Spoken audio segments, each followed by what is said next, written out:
Hey guys, if you're enjoying the content that I'm making, please click that subscribe button. Also remember to click that bell button and make sure to tick that box to send all notifications so you don't miss out on any videos. With that in mind, let's get on with the video.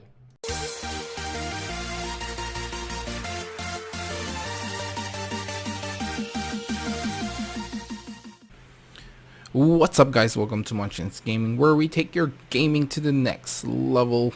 This is Munchkins logging in to bring you part 2, basically, of episode 19 of Adventures Chat Log.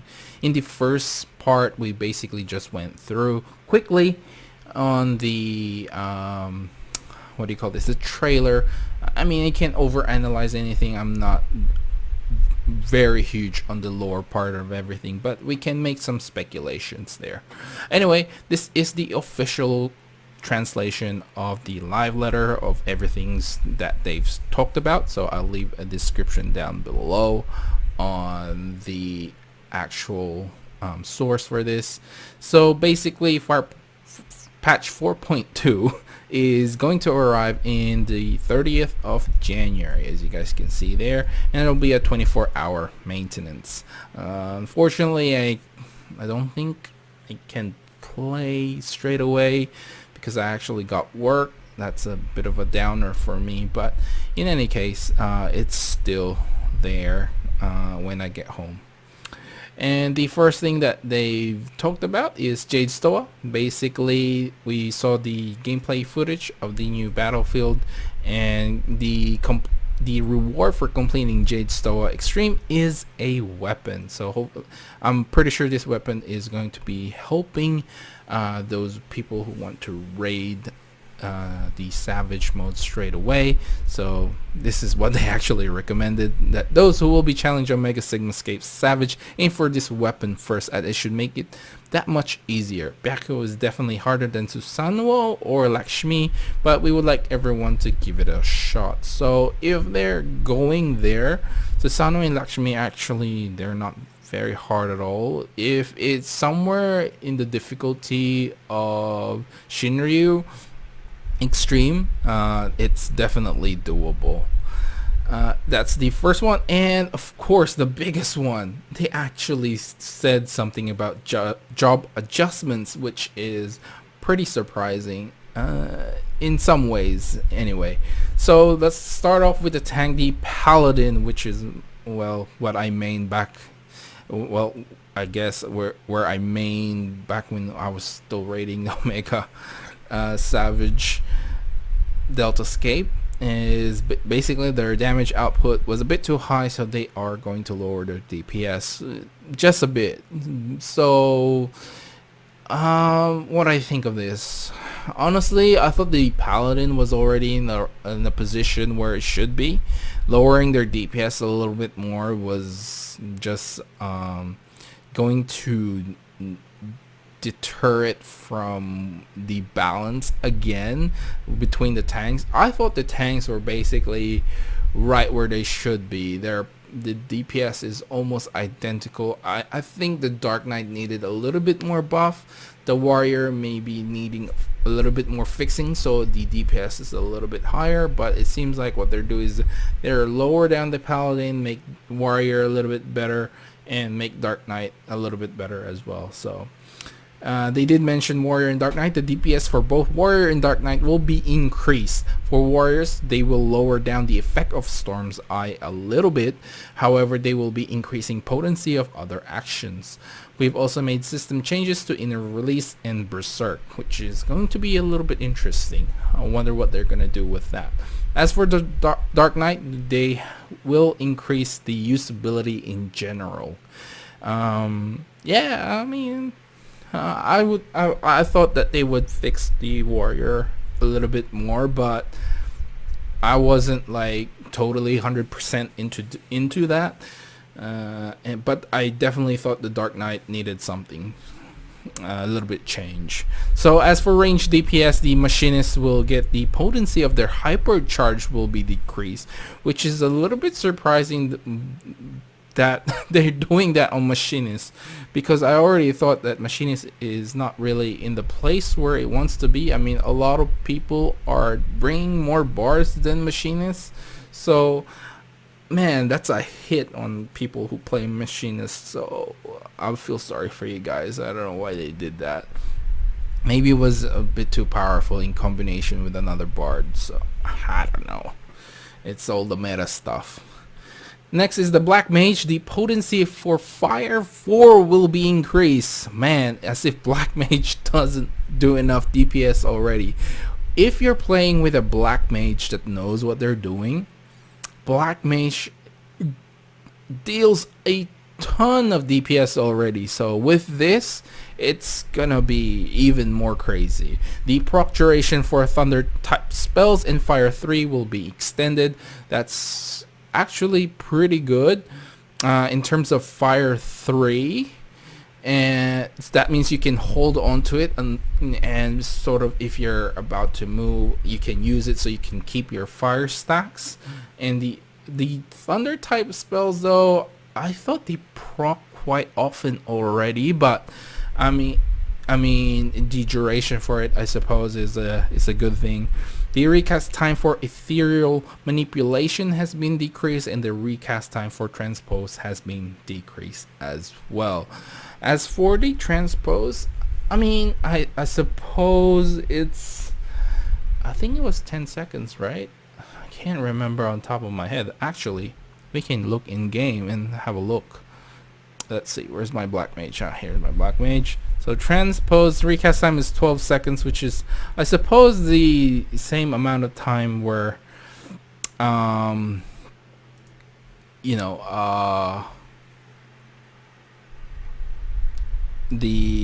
Astral Fire and the Ice as well. So, yeah, I think that's okay. I mean, it's not as I main Black Mage before. I suppose it does help in a way. So next is the Summoner. Basically, their area of effect potency will be decreased, which it's alright. I don't play Summoner, so I don't know how good they are. But here it is, guys. Finally, melee DPS for the monk. I actually went to Mr. Happy's video and just to see what he will say in regards to the monk buff, and to I guess in a way I wanted to get his thoughts on what they're actually saying here, because it's so confusing. So basically, Wind Tackle will now apply Grease Lightning, but they didn't put a period there. They just went, that will now apply Grease Lightning. Brotherhood's effect will apply to the user as well. So it's so confusing, as this translation, it is pretty bad, I think. It just says, if this, so this is what I think. And I think Wind Tackle will apply a Grease Lightning stack, and the Brotherhood's effect will also apply to it. So basically, you will be able to earn 1 chakra along with 1 Grease Lightning buff. Now, currently the way Wind Tackle works is you can actually use it twice. So basically going from one end to the next, or just hitting one target twice with a reduced potency, of course, for each one. But overall, the potency should add up to about the same.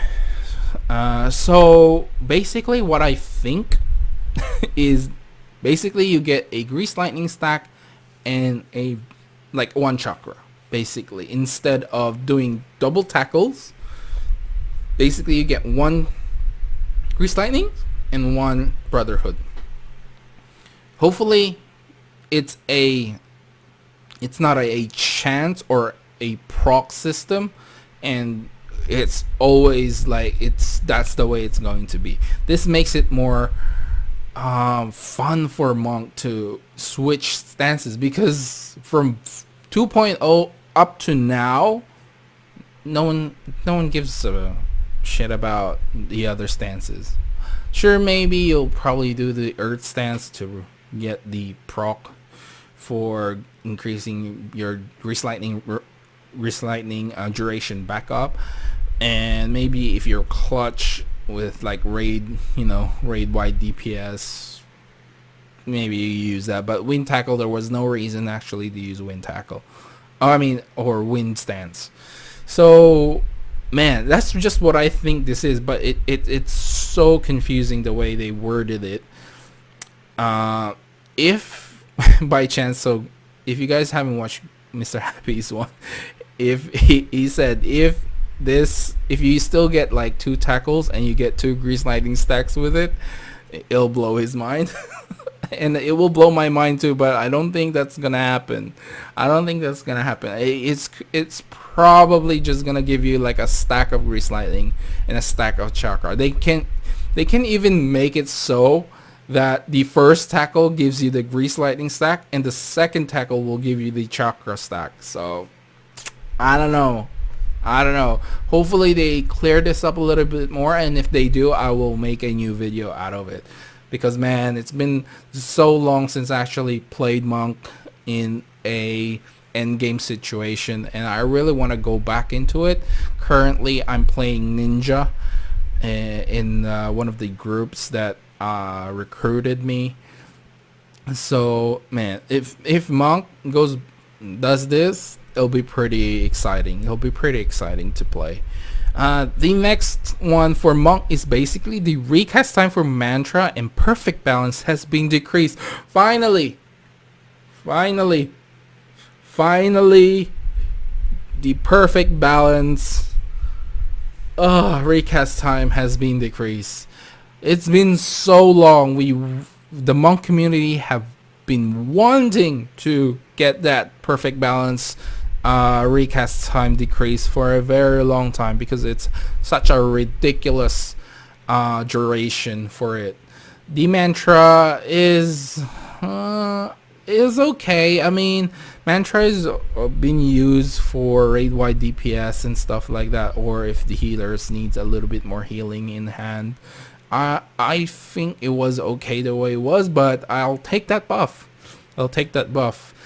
Surprisingly, Ninja, Samurai, and Dragoon do not get anything in this live letter. So there's still a chance that you may get a buff or a nerf in the actual patch notes. So we'll wait till next week or so for that. But yeah, Monk finally getting buffed. This is so exciting. I'm so excited. I just can't get enough of this. Ninja I think is okay the way it is. Dragoon was overly buffed in the last few patches. I don't think, if anything, they'll get a nerf. They should actually, to be honest. They're like doing too. I mean, it's just ridiculous how little effort you need to actually play Dragoon nowadays. And Samurai. Back when I made the Samurai video that I was gonna play Samurai, I only played it really for 01 and 02 Savage, and then I sort of felt like I really like playing Monk better.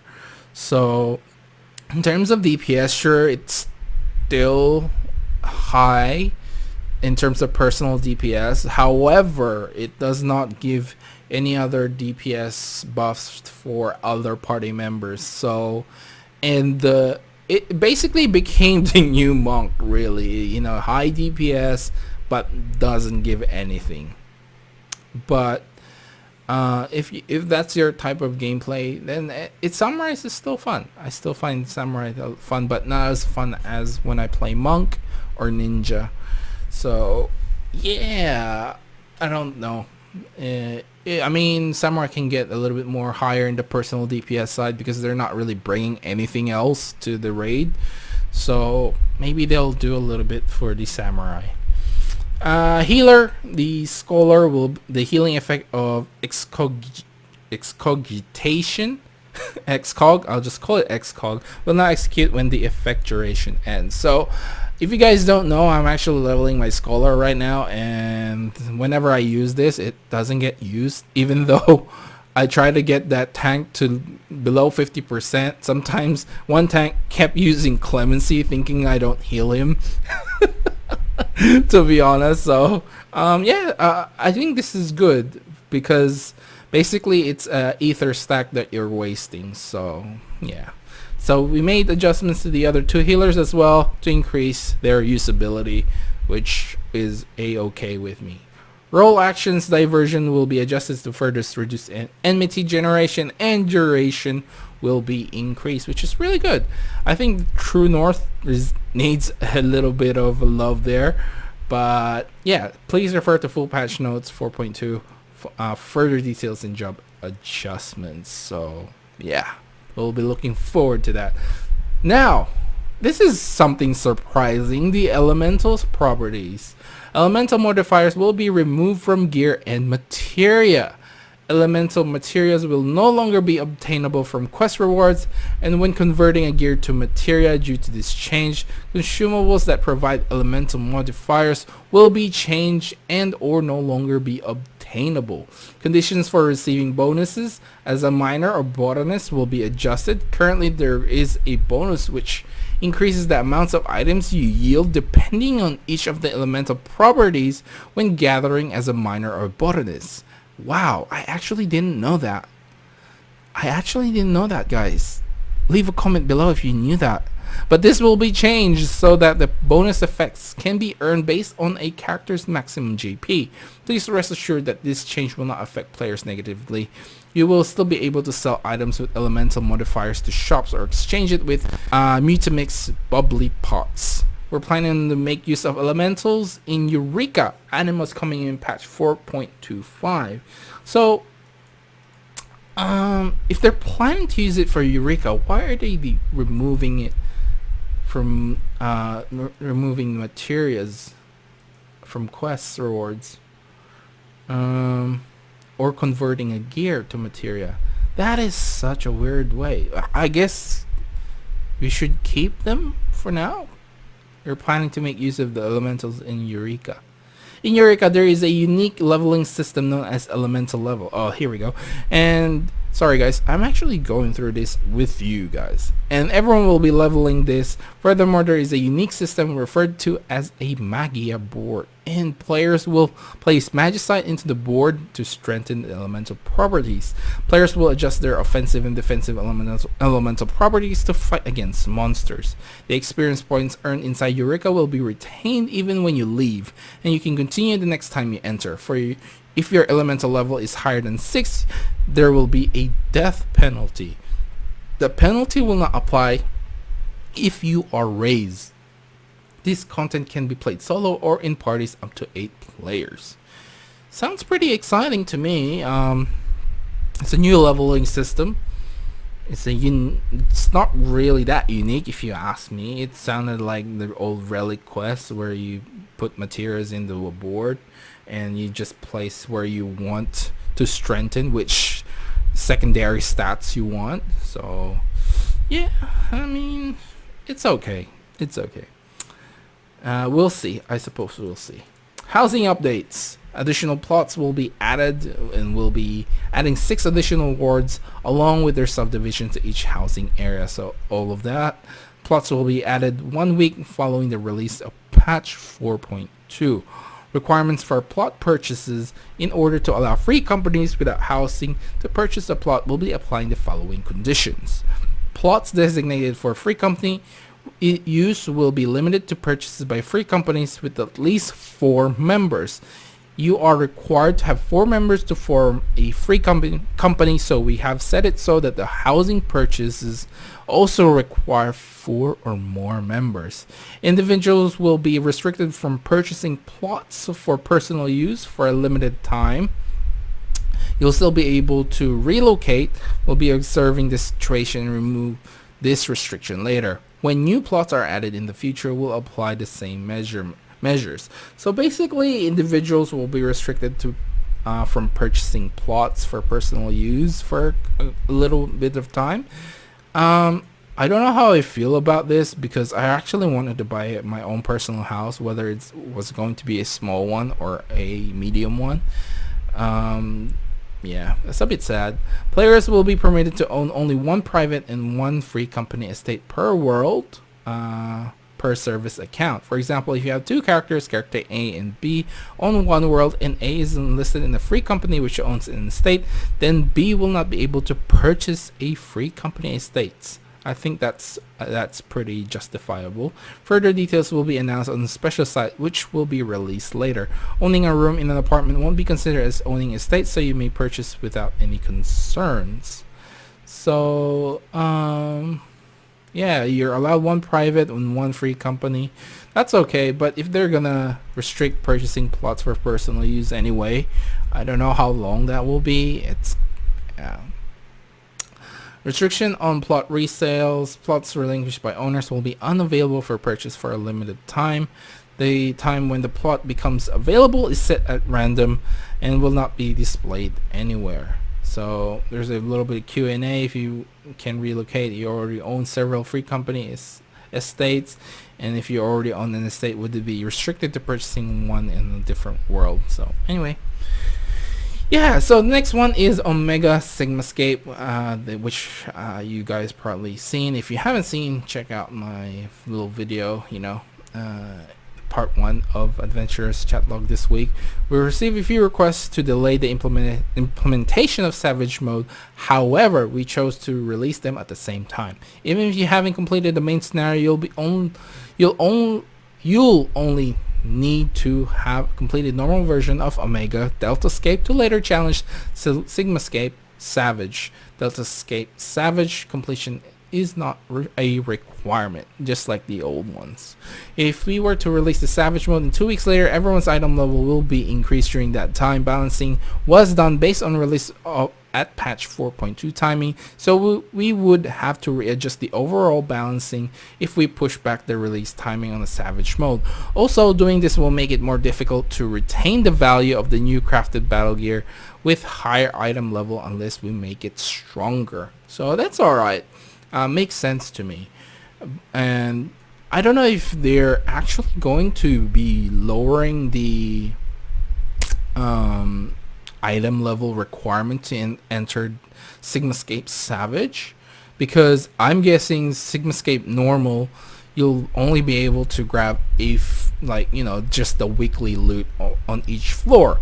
That means you can probably get one or two items if you really want to push it.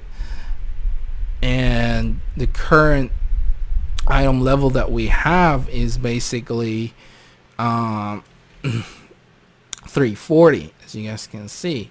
So will the required item level be 340 to get into the Savage mode, or it'll be like 343 or something ridiculous? Because in the past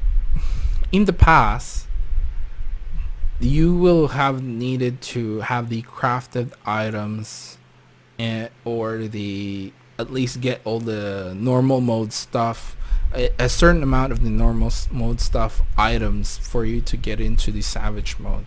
So I'm guessing that what they're trying to do is make it more valuable for the new crafted battle gear, which is okay, which means I need to finally try and get some gear for my crafters, because they're still back in 4.0 gear. They did release a new set for crafting and gathering gear, so I don't know. I guess I'll have a look and see if I actually want to do that. Yeah, I mean, I don't know. I'll have to talk to my group what the plan will be for this. But anyway, next one is the Jade Stoa. Will be released as a set trial, one of the new ones, the 4 Lord side story quests, which is Byakko. We've already spoke about that. We do get more performance action updates. We get the harp, the grand piano, steel guitar, and pizzica. pizzicato. I actually don't know what that is. So a volume setting specific to performance action will be added. Currently the volume performance action is adjusted together, but we're planning to make it so you can adjust the volume of you and other players' performances separately. In this update, we made changes to the controls. From here on out, we're aiming to improve the animations and introduce a system to perform music with other players when in a party. You can apply specific key bindings for performance actions for both keyboard and gamepad. Then we get the fashion report. So this is the new fashion report feature. This is done on a weekly base, and the theme will change once a week. So the theme will be updated on Tuesday, and checks will begin on Friday. By participating in these fashion reports, the items available from the store will increase. There are items which can only be obtained from this. So this is how it works. Basically, you talk to an NPC and learn the week's theme. For example, the theme is summer. You will mention specific keywords like summer, natural, Near Eastern style for each gear part. If nothing is mentioned for a specific gear part, you may wear any equipment. During the week, the NPC will only check out your fashion up to 4 times. The correct answer won't be disclosed anywhere, so players will need to exchange information to complete it. Please note that when you do undergo an evaluation, any items you're wearing will be bound to your character. By participating in the fashion report, players can earn up to 10,000 MGP. If you earn higher than 80 points, you will receive more MGP. As for the content in which you coordinate NPC fashions is scheduled to be implemented in the next installment of the custom deliveries. Also for Wondrous Tales, we're planning to update it by adding a new point system where players will earn when they successfully complete a line. You can use these points to exchange for items. That's pretty cool. And then we got the winnings for the entries for the furnishing design contents will be implemented. And then we get to the next one, which is the feast updates, PvP stuff, new map, the Crystal Tower training grounds, and the preseason will begin along the release of patch 4.2. Glamour Details. So there's a few things for the Glamour updates. The Calamity Salvager, if you guys don't already know, you'll be able to repurchase a wide variety of items from the Calamity Salvager. So be sure to take advantage of this. And I believe, don't quote me on this, you can get some of your relic armors back then. We'll quickly have a look. Man, I don't even remember where the Calamity Salvager is here. Do we even have one here? Repairs. Shop, delivery Moogle. Oh man, I don't know where the Calamity Salvager is here.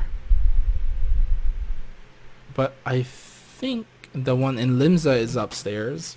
So let's quickly go there and have a look.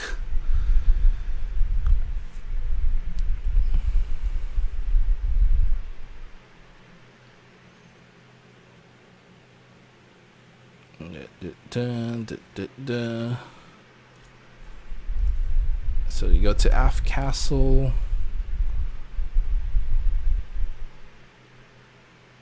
I actually don't remember where in Ulda the Calamity Salvager is. Wow, that's pretty weird. Anyway, keep going. So there's the Calamity Salvager. So yeah, basically you can have a look and you can buy all the antiquated stuff, so you can sell those. Basically you don't need to worry about it because you can always rebuy it. You don't have to keep it in any of your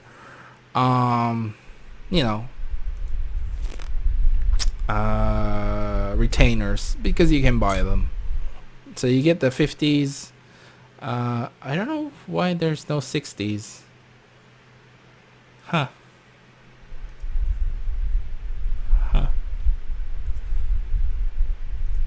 I don't know why there's no level 60s here. Because I haven't sold them? Anyway, they're gonna add more stuff for that. So you'll be able to repurchase more stuff. Armor, we have made it so the items such as the maid and butler outfits can be stored in the armor now. We recommend storing any items that you can that can be stored in armor and store it there. Glamour dressers, with these new dressers, will be placed inside rooms. Sorry, players will select items from their inventory and armory chests and use glamour prisms to convert and store them into the glamour dresser. These items will be unavailable as a normal item to equip, but can be used for glamour. Glamour ensembles, basically players are able to edit 10 glamour ensembles freely, by selecting the body section. Any body gear item which has been converted to glamour will be displayed by selecting the armor option. Players will be able to select items from the armor to be added to the glamour ensembles by leaving the weapon part blank. The ensemble will be applied to any job, or so you can set a weapon to make it job specific. Items that cannot be glamored onto a specific part will be displayed an error message. Selecting the apply button will apply the glamour assigned to the ensemble to your character in the future. We're thinking of a system where you can assign glamour ensemble numbers to a gear set, so that's hopefully can be accomplished with macros in patch 4.2 to accomplish this. So I mean, you know, it all sounds complicated, but I think if we go through it in the actual game, it might make more sense. So next one is Chocobo saddlebags, which they mentioned beforehand, will be added in the main command menu. Chocobo saddlebags can be accessed even if you don't call your companion out. You may also access the Chocobo saddlebags when you have your retainers out and transfer items between the retainer's inventory and the saddlebag as well, which is nice. I'd like to see which there's like a little bit of Q&A can be stored in the armor or can be purchased from the Calamity Salvager. The item description by default. This has been mentioned before. We're looking into this so that it can be implemented. So rival wings, a little bit of update there, and disciples hand and land gear. We're planning to do this in the next patch. New exchangeable items will be added, but there won't be any gear update for those currently using the melded Alamagan gear. So that's it, guys. This is a very long video, but of course during patch days or patch stuff, I do try to go through everything. Of course I don't go through too much of the PvPs, but you know, I do try to cover everything. That's why these type of videos become really long. Anyway, that's it for this video. Remember to click like, subscribe, and share this video if you find it helpful at all. As always, I would like to hear from you guys what you think of the current patch notes that we're going to be getting. I'm pretty excited about the most stuff, but what are you excited for? As always, I would like you to follow me on Twitter or on Facebook at Munchkins Gaming. This is Munchkins logging off, and I'll see you guys in the next level.